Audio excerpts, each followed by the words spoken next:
We spent a lot of time with those guys, and so I felt it was a ridiculous mix of emotions. I thought they were very gracious in what happened, and because I spent so much time with Jordan, I knew he meant what he was saying. But things happen, you know. You make a film, the boom comes into the shot. Nobody does it on purpose. It just happens. We're human beings, you know. We're not perfect. At first we thought they were like joking us because they're all like, Moonlight won. And we were like, oh, nice joke, nice joke.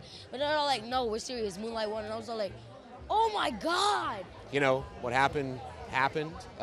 It was unfortunate, but it was a real honor to be able to give those awards to my friends from Moonlight. I'm thrilled for them.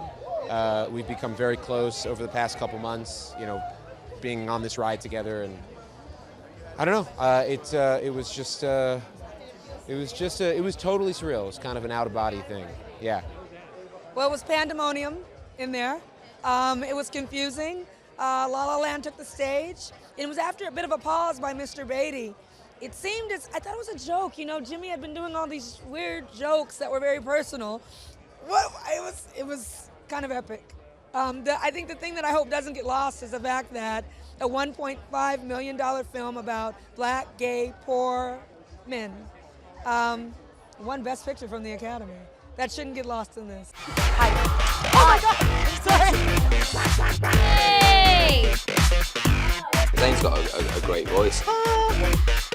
I'll just leave it at that. I've wanted to meet you. We haven't met each other yet. Got some lipstick on your teeth.